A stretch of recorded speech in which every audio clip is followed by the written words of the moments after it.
जय हिंद साथियों, मैं राहुल स्वागत करता हूं आपके अपने चैनल द इन्फोबूस्ट पर। आज हम लोग एनसीईआरटी क्लास 12 हिस्ट्री की पुस्तक का पहला चैप्टर ईट, मनके तथा अस्थियां हड़प्पा सभ्यता के बारे में पढ़ेंगे। तो आइए शुरू करते हैं। हड़प्पा सभ्यता के काल का निर्धारण 2600 ईसा पूर्व से 1900 ईसा पूर्व तक किया गया है। हम लोग देखते हैं हड़प्पा सभ्यता को सिंधु घाटी सभ्यता के नाम से क्यों जाना जाता है। तो हड़प्पा सभ्यता जो है वह पूर्णतः या अधिकांश क्षेत्र सिंधु नदी के किनारे बसा हुआ है, इसलिए इसे सिंधु घाटी सभ्यता के नाम से भी जाना जाता है। जॉन मार्शल ने विश्व के पटल पर हड़प्पा सभ्यता को बताया कि हड़प्पा सभ्यता विश्व की प्राचीनतम सभ्यता जो मेसोपोटामिया, मिस्र, चीन आदि के समकालीन है, इसलिए उन्होंने सिंधु घाटी सभ्यता का नाम दिया, यानी इंडस वैली सिविलाइजेशन। हड़प्पा के लोग मुख्य रूप से पौधे से प्राप्त उत्पाद, फल फूल खाते थे और जानवर का मांस और मछली वगैरह भी खाते थे। पुरातत्व विभाग के द्वारा जले हुए अनाज के साक्ष्य प्राप्त हुए हैं। हड़प्पा के लोग विशेषतः दाल, सफेद चना, जौ, गेहूं, बाजरा, चावल आदि अनाज उगाते थे और भोजन के रूप में उसका प्रयोग करते थे। हड़प्पा स्थलों से मिली जानवरों की हड्डियों में मवेशी, भेड़, बकरी, भैंस और पालतू जानवर शामिल है। जंगली सुअर और हिरण भी मिले हैं। इन जानवरों का अस्थियां या हड्डियां प्राप्त हुआ है। इससे इतिहासकारों का मानना है कि वहां के लोग या तो खुद शिकार करते होंगे या फिर आदिवासियों द्वारा अखेट के द्वारा जंगलों से मांस प्राप्त करते होंगे। बनावली में मिट्टी के बने हल के साक्ष्य मिले हैं और कालीबंगन में जुते हुए खेत के साक्ष्य मिले हैं। इससे हम आसानी से पता लगा सकते हैं कि वहाँ के लोग कृषि जो करते थे वो हल के द्वारा करते थे और जुताई करके कृषि करते थे। अब घाटी सभ्यता में सिंचाई व्यवस्था किस प्रकार थी? तो विभिन्न स्थानों पर धौलवीरा में नहर बनाया गया था और वहाँ पे सिंचाई का व्यवस्था किया गया था। विभिन्न स्थानों पर बड़े बड़े कुएं खुदवाए गए थे ताकि फसलों का सिंचाई अच्छे से हो सके। और फसलों का कटाई हम लोग धारदार पतली नुमा धातु से करते थे। पत्थरों या तांबा वगैरह के धातुओं से फसल की कटाई करते थे। हम लोग देखते हैं कि मोहनजोदड़ो में बहुत ही अधिकतर पैमाने पर चक्की मिला है। क्या मिला है? चक्की। ठीक है, कौन सा चक्की? तो अनाज पीसने वाला चक्की। उस वह जो मिला है वह चक्की जो बना हुआ था वह स्थूलता कठोर आग्नेय चट्टान और बलुआ चट्टान से बना हुआ था और यह चक्की का जो तल है वह उत्तल होता था। कैसा होता था? उत्तल। और उस चक्की का नीचे वाला पत्थर वह बड़ा होता था और उसके ऊपर जो पत्थर जिससे पिसाई होती थी वह छोटा होता था और उसे घिस कर आगे पीछे करके पिसा जाता था। और जब वह घिस जाता था तो वह अवतलनुमा हो जाता था। अब चक्की को हिलने से रोकने के लिए उसे धरती के अंदर या जब मिट्टी से जमा कर रखा जाता था ताकि वह हिल ना सके। अब हम लोग आगे बढ़ते हैं और देखते हैं कि जो चक्की है वह उसमें हड़प्पा, मुहर, सेल खड़ी पत्थर से बना होता था और यह सेल खड़ी पत्थर मुलायम होता था और जो हड़प्पा गुहा पर एक जानवर का चित्र छपा हुआ होता था और उस पर मछली और अच्छा कुछ शब्द लिखे हुए होते थे, जो अभी तक हमारे पुरातत्व विभाग के भी पुरातत्वविदों ने नहीं पढ़ सके हैं। हड़प्पा सभ्यता को 3 खंडों में बांट कर रखा गया है। पहला आरंभिक हड़प्पा और दूसरा विकसित हड़प्पा और तीसरा परवर्ती हड़प्पा। ठीक है, आरंभिक हड़प्पा सभ्यता का शुरुआती दौर जब आदिवासी लोग या वहां पे लोग बसते थे और छोटे छोटे बस्तियों में रहते थे, और आरंभिक हड़प्पा का कालक्रम नहीं पता चला है, और इतिहासकारों का मानना है कि वह आग के द्वारा खत्म हो गया होगा, अग्निकांड हुए होंगे या फिर लोग वहां से स्थापित हो गए होंगे। विकसित हड़प्पा जो हम लोग पढ़ते हैं, और इस कालक्रम जो है 2600 ईसा पूर्व से 1900 ईसा पूर्व तक माना जाता है। इसका काल का निर्धारण किया गया है। प्रवर्ती हड़प्पा जो विकसित हड़प्पा के बाद का समय, जो हम लोग जानते हैं कि कोई भी सभ्यता अचानक रातों रात खत्म नहीं होती, उसे खत्म होने में, नष्ट होने में या पतन होने में समय लगता है। इसलिए प्रवर्ती हड़प्पा में लोग कुछ संख्या में रहते थे, बट वह धीरे धीरे दूसरे स्थान पर प्रस्थान कर गए।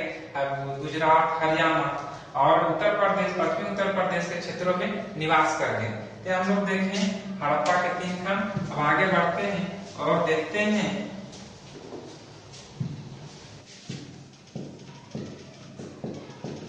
ईसा मसीह के जन्म 0, ठीक है, 0 ईस्वी, और ईसा मसीह के जन्म के पहले, ईसा मसीह के जन्म के पहले ईसा पूर्व कहा जाता है, और ईसा मसीह के जन्म से ईस्वी कहा जाता है। ठीक है, तो इसे हम लोग इंग्लिश में बीसी लिखते हैं, इंग्लिश में बीसी लिखते हैं, यानी बिफोर क्राइस्ट, बिफोर क्राइस्ट, और इसे हम इंग्लिश में एडी लिखते हैं, यानी एनो डोमिनी। ठीक है, एनो डोमिनी, जो 2 शब्द लैटिन शब्द है, लैटिन भाषा के 2 शब्द एनो डोमिनी है। ठीक है, और आपको कभी कभी ABCE मिलेगा बहुत सारे बुकों में, तो BC यानी इसका मतलब होता है बिफोर कॉमन ईरा। इसे हम बिफोर कॉमन ईरा, और CE इधर इसी को बोलते हैं कॉमन ईरा, कॉमन ईरा। ठीक है, और बहुत सारे जगह आपको इतिहास समय में, यानी कि इतिहास के जो काल निर्धारण किया गया है, कहीं कहीं आपको मिलेगा BP, यानी बिफोर प्रेजेंट। ठीक है, तो ईसा मसीह के जन्म से ईस्वी कहा जाता है, और ईसा मसीह के जन्म के पहले ईसापुर कहा जाता है। ईसापुर को इंग्लिश में BC लिखा जाता है, यानी बिफोर क्राइस्ट, और बहुत सारे जगह आपको BCE मिलेगा लिखा हुआ, बिफोर कॉमन ईरा, और कहीं कहीं आपको मिलेगा BP यानी बिफोर प्रेजेंट, यानी कि वर्तमान से पहले, और ईस्वी को AD यानी एनो डोमिनी या लैटिन भाषा के 2 शब्द से बना है, और C कॉमन ईरा। ठीक है, तो यह हम लोग देख लिए सिंधु घाटी सभ्यता में जले हुए अनाज के दाने प्राप्त हुए हैं। जो हड़प्पा सभ्यता बोले या सिंधु घाटी सभ्यता बोले, जिसमें कंफ्यूज नहीं होना है, दोनों का मतलब एक ही है, 2 नाम ही है। ठीक है, तो एक ही नाम। हड़प्पा स्थलों से मिले अनाज के दानों में गेहूं, जौ, बाजरा, सफेद चना, तिल और चावल शामिल है। हड़प्पा स्थल से विभिन्न जानवरों के हड्डियां प्राप्त हुई हैं। मवेशी, बकरी, भैंस, भेड़, सुअर और जंगली हिरण के हड्डियों का अवशेष मिला है। इतिहासकारों का मानना है कि हड़प्पा के लोग शिकार करके मांस प्राप्त करते होंगे या फिर जंगलवासी जो खेत करते होंगे उससे मांस जंगलवासी जो खेत करते होंगे उससे मांस लेते होंगे। ठीक है, हम लोग आगे बढ़ते हैं। बनावली हरियाणा में मिट्टी के हल प्राप्त हुए हैं और तेलंगाना में जुते हुए खेत प्राप्त हुए हैं। हड़प्पा के लोग जो खेत जोतते थे वह एक ही खेत को दो तरह से जोतते थे। पहला इस तरह से जोतते थे, उसके बाद इस पर समकोण से जोतते थे, यानी कि एक ही खेत में दो किस्म के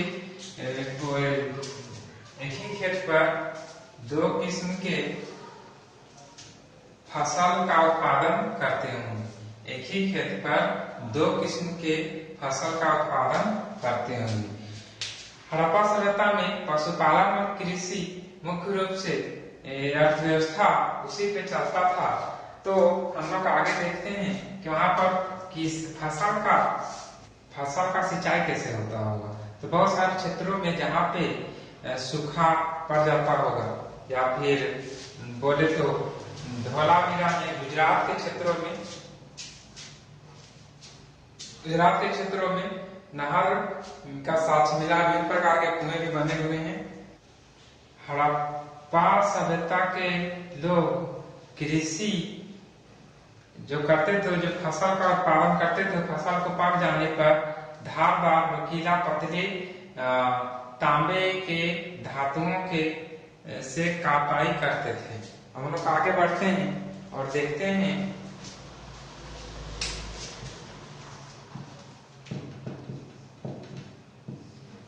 मोहनजोदड़ो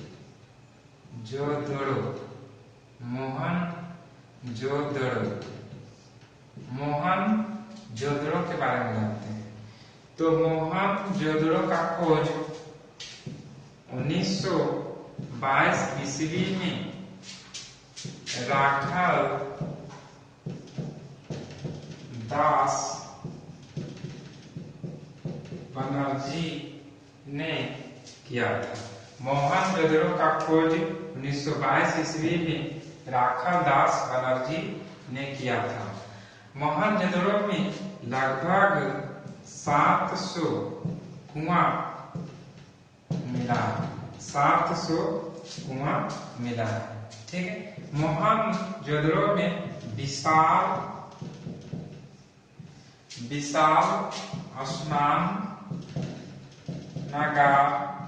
स्नानागार प्राप्त हुआ। ठीक है, मोहनजोदड़ो हड़प्पा सभ्यता का या सिंधु घाटी सभ्यता का एक महत्वपूर्ण प्रसिद्ध स्थल था, यानी शहर था। यह निचला स्थल पर बसा हुआ था।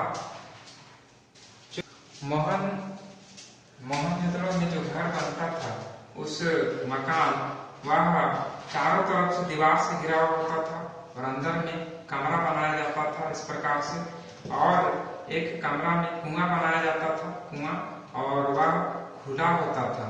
वहाँ के लोग या राहगीरों जो भी बाहर से आते जाते थे उस कमरे में जाकर आराम से मतलब पानी वगैरह पीकर जा सकते थे।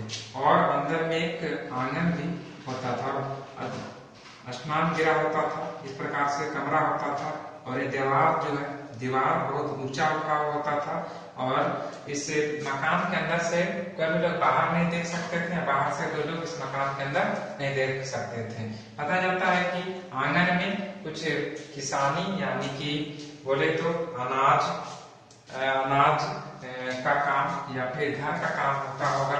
फसल का कटाई के बाद आंगन में ही लोग फसल को जाकर रखते थे और उसको फिर अच्छे से भंडारण करते थे।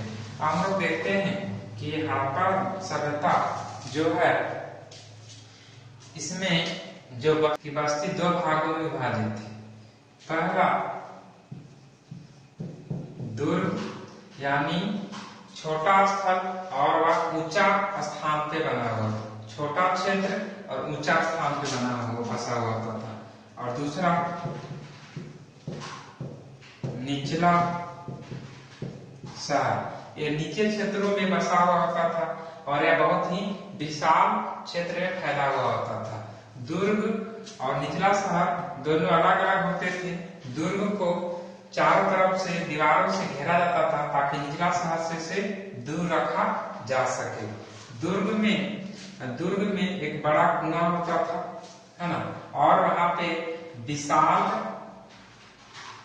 दुर्ग में जो दुर्ग बनता था वह ऊंचाई वाले स्थान पे बनता था और उसमें पहले चबूतरा बनाया जाता था, इसके चारों तरफ दीवार दिया जाता था। उसके बाद इसमें कमरा वगैरह रूम वगैरह बनाया जाता था।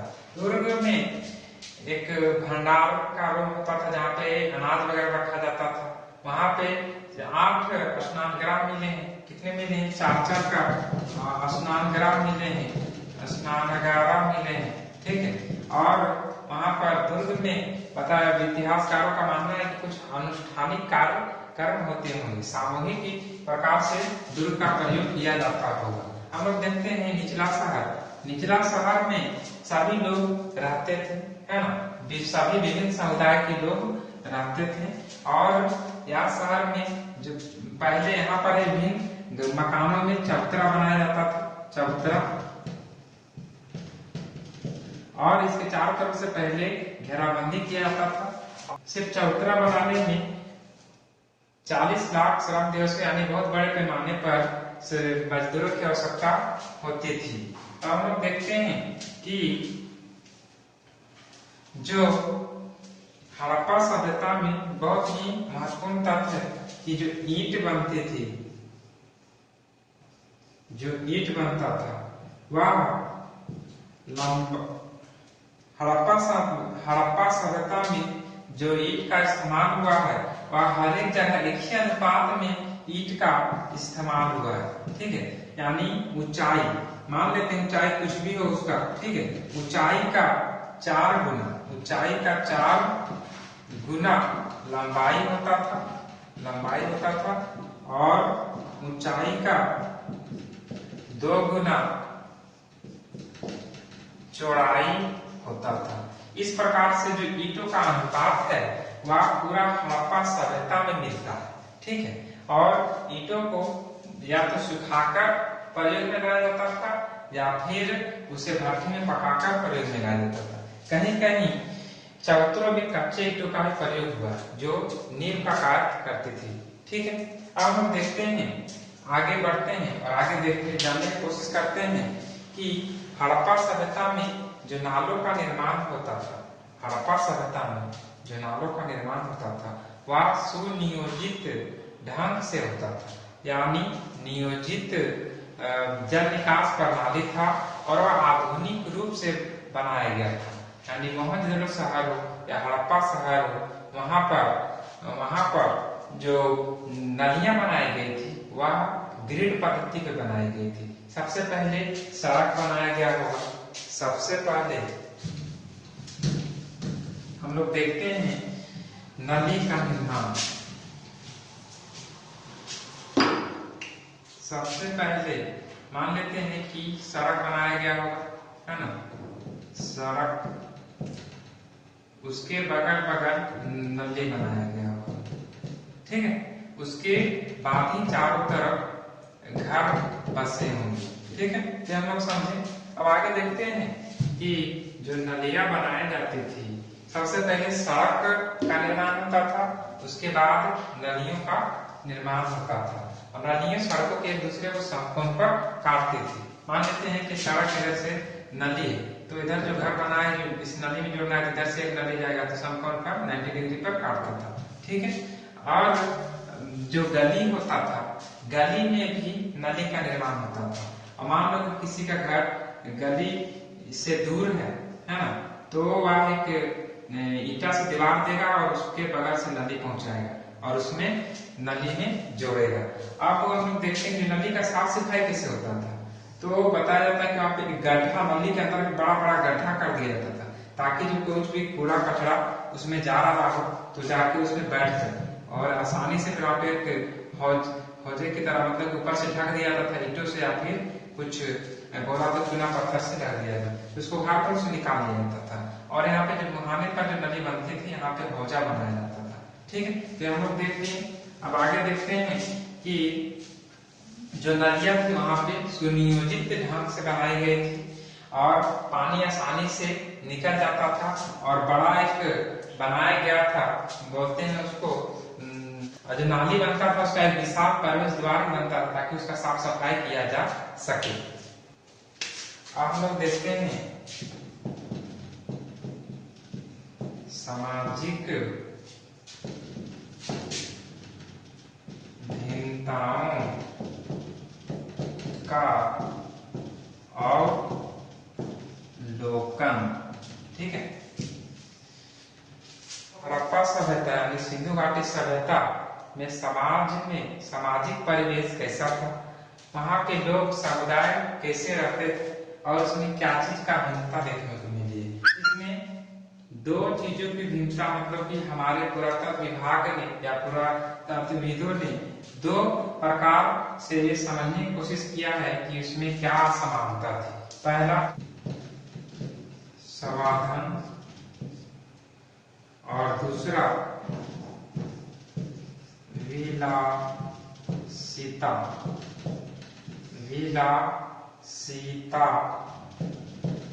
की वस्तु। तो सवाल हम देखते हैं, यानी कि जो भी लोग का मृत्यु हो जाता था उसकी मृत शरीर को यानी लाशों को कब्रिस्तान में छिपाया जाता, कब्रिस्तान में दफनाया जाता था। तो जो विभिन्न कब्रिस्तानों से जो साक्ष्य प्राप्त हुआ है, कंकालों में हड्डियां जो मिली हैं उसमें बगल में आभूषण भी रखा हुआ मिलता था और विभिन्न प्रकार के वस्तुओं और कीमती वस्तुएं भी मिली और विभिन्न जो कब्र था या फिर बोले तो कब्रिस्तान थी वहां पर कुछ भी वस्तुएं नहीं दफनाई जाती थी, कोई बर्तन वगैरह कुछ भी प्रकार का नहीं दफनाया जाता था। और उसके उस मानव के साथ में इससे पता चलता है कि वहां पर सामाजिक भिन्नता थी, यानी कि समाज में असमानता थी। कुछ जो हम लोग पता किए, कैसे पता किए, तो वहां पर देखें कि जो कब्रिस्तान था कुछ कब्रिस्तान में यानी कुछ कब्रों में आभूषण वगैरह मिला और कुछ कब्रों में आभूषण या बर्तन वगैरह नहीं मिला। मतलब विलासिता की वस्तु से पहले हम समझ लेते हैं जो सामान्य वस्तु होती है, जैसे में सुइया, झावा, मृदभान, बर्तन, ये सब सामान्य वस्तु है। ठीक है, और जो विलासिता की वस्तुएं थी वो है फ्यांस। कैसे बनता था, तो रेत और बालू और उसमें रंग मिलाकर चिपचिपा पदार्थ से उसको चिपका कर एक बर्तन बनाया जाता था, उसमें द्रव रखा जाता था, कोई द्रव चीज वस्तु जो बहुत ही सुगंधित होती थी और यह बहुत ही कम स्थानों पे मिली है। जैसे बोले तो मोहनजोदड़ो, हड़प्पा आदि स्थलों पर हमें साक्ष्य प्राप्त हुआ और आभूषण भी बहुत कम स्थान पे मिली। इससे हम पता लगा सकते हैं कि वहां पर सामाजिक विभिन्नता थी। अभी हम लोग सोचिए विलासिता की वस्तु क्या हो सकती है, तो ऐसी हो सकती है, कूलर हो सकती है, तो ये बहुत कम लोगों के पास मिलेगा, है ना। बाकी जो समान मतलब कि बोले तो जो सामान्य वस्तु यानी बोल सकते हैं ऐसे में सुई हो गया, है ना, भोजन हो गया, सब। हम लोग आगे देखते हैं सोना चांदी भी अभी भी कीमती वस्तु है, बहुत ही मतलब बोले तो कम ही लोगों के पास उपलब्ध है। सामान्य रूप से सोना चांदी सभी के पास उपलब्ध नहीं, तो ये हम लोग देख सकते हैं। हम लोग देखते हैं मनके मतलब होता है माला। तो वहां के लोग काम करते थे, है ना, हम लोग देखे पशुपालन करते थे और पशुपालन के अलावा कृषि करते थे और मनके यानी कि माला वगैरह बनाते थे। मनके किससे बनाते थे, तो पत्थर से, है ना, कार्नेलियन पत्थर और सेलखड़ी पत्थर, धातु है ना, इस सब चीजों से बनाते थे। कैसे बनाते थे? उसको पत्थर को तराशते थे, छोटा छोटा करते थे मोती की जैसा करके, वह उसमें एक छेद जो करते थे वह एक विशेष धातु यानी कि उपकरण से औजार रखे हुए थे उससे करते थे। तो मनके का अवशेष हमको कहाँ मिला है? तो हमें नागेश्वर, बालाकोट जो पाकिस्तान में है ना, वहां पे मिला। विभिन्न प्रकार के बाहर फेंका हुआ मिला बस्ती, यानी कि बोले तो जो मनके है वह समुद्र के किनारे बनाया जाता है, यानी कि समुद्र से सटा हुआ क्षेत्र जहाँ पे यानी मार्ग यानी कि जल मार्ग के से जुड़ा हुआ क्षेत्र, वहां से लोग समुद्र से कुछ मोती वगैरह निकालते होंगे, या फिर ऐसा साक्ष्य मिला भी नहीं, हो भी सकता है ना। तो हम लोग आगे बढ़ते हैं और देखते हैं कि जो मनके बनाने का कार्य बस्तियों में होता था। कहाँ होता था? बस्तियों में। और जो अवशेष बच जाते थे उसको बाहर में वहीं पे फेंक देते थे। इस अवशेष से हम लोग पता लगाए मनके जो है वह या तो मिक्स करके मिश्रित सामग्रियों से बनाते थे, या फिर दो या उससे अधिक से बनाते थे। हड़प्पा सभ्यता का जो लिपि था वह बहुत ही रहस्यमय लिपि था, और एक 375 से 400 तक चिन्ह मिले और एक संक्षेप में लिखा हुआ एक अभिलेख मिला है, उसमें 26 चिन्ह का प्रयोग हुआ है। ठीक है, हम लोग आगे बढ़ते हैं और देखते हैं कि हड़प्पा सभ्यता में आभूषण है ना, आभूषण वस्तु, पुरा वस्तु है ना, और हम लोग देखें तो मुहरे, अभिलेख और विभिन्न प्रकार के वस्तुएं मिले। इससे हम लोग देखें और मेसोपोटामिया के भी कुछ मुहरे में जाकर हड़प्पा सभ्यता मिले। ठीक है, अब आगे बढ़ देखते हैं हम लोग कि इस एक चीज और छूट क्या बता देते हैं। वहां के लोग जो वस्तुओं को कहीं दूसरे स्थान पर भेजते थे, व्यापार करते थे या पार्सल करते होंगे, वह उस वस्तु को बोरे में बांधकर अच्छे से उसके ऊपर मिट्टी लगाकर और मिट्टी के ऊपर से कुछ मुहर यानी कुछ लिखकर मुहर से छाप देते, ताकि वह आसानी से वह दूसरे स्थान पे चले जाए और उस वस्तु को कोई छेड़छाड़ ना करे, और जिस प्रकार से कोई आदमी उस वस्तु को भेज रहा है उसी प्रकार से उसको प्राप्त हो। यानी कि बोले तो उस वस्तु के ऊपर में मिट्टी से लेप कर, गीली मिट्टी से लेप कर उसमें मुहर मार दिया जाता था। मुहरे आपको समझ में आती होंगी, स्कूल में भी हेड मास्टर के पास अपना एक अलग मुहर होता है ना, तो मुहर आपको सीट यानी समझ में आता हो। ठीक है, सभ्यता में बाट का भी साक्ष्य मिला। बाट यानी कि जो हम लोग 1 केजी 2 केजी यानी बटखारा जिसको कहते हैं जो तोलते थे, वही बाट का भी, यानी कि वह धातु से बना एक तराजू से वह आभूषण वगैरह तोलने के कार्य करते होंगे। वहां पर एक राजा पुरोहित नाम से एक मूर्ति मिला है। ठीक है, बहुत सारे इतिहासकार बताते हैं कि जो मूर्ति है वह वहां के राजा की। बहुत सारे लोग कहते हैं कि वहां के कुछ राजपुरोहित यानी कि राजपुरोहित जो शब्द है और मेसोपोटामिया में भी प्रयोग हुआ था, ये शब्द प्रयोग हुआ था। ठीक, हड़प्पा सभ्यता का पतन कैसे हुआ था? तो जल वायु परिवर्तन के कारण है ना, दूसरा बाढ़, तीसरा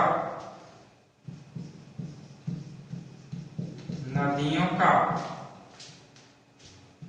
मार्ग बदल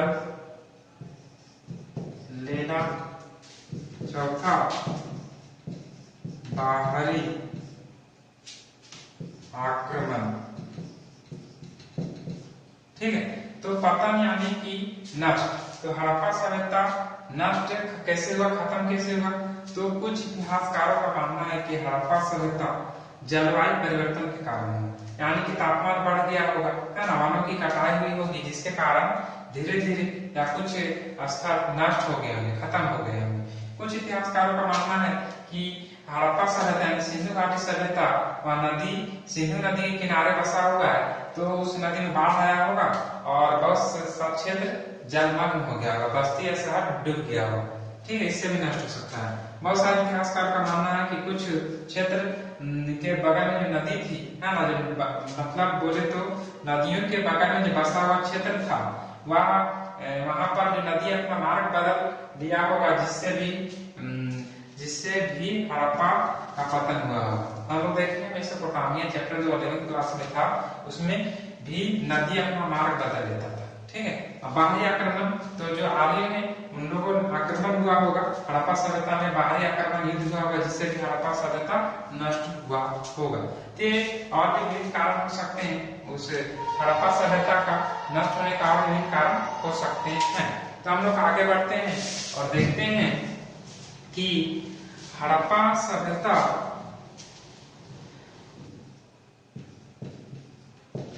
हड़प्पा शहर की खोज 1921 ईस्वी में दया राम साहनी ने किया था। क्योंकि पुरातत्व सर्वेक्षण के पहले जनरल अलेक्जेंडर कनिंघम, जिन्हें सामान्यतः भारतीय पुरातत्व का जनक भी कहा जाता है। क्वेश्चन आता है कि भारतीय पुरातत्व का जनक किसे कहा जाता है, तो अलेक्जेंडर कनिंघम। क्वेश्चन दूसरा बनाता है, घुमा के पूछेगा तो भारतीय पुरातत्व सर्वेक्षण के पहले जनरल का नाम क्या था, तो अलेक्जेंडर कनिंघम। ठीक है। तो कनिंघम ने बताया कि या लिखा बताया कि हड़प्पा शहर जो है वहां पे जो ईंटें थी उस ईंटे से 100 मीलों तक रेल पटरी बिछने का कार्य हो सकता था, लेकिन वह ईंटें चोरी हो गई और वहां पर जितने भी टीले थे वो नष्ट हो गए। तो आशा करता हूँ कि आपको यह वीडियो अच्छा लगा होगा। इस वीडियो को एक बार दो बार जरूर देखें तो आपको अच्छे से समझ में आएगा। और हमारे चैनल को सब्सक्राइब करें और लाइक करें और ज्यादा से ज्यादा शेयर करें। धन्यवाद।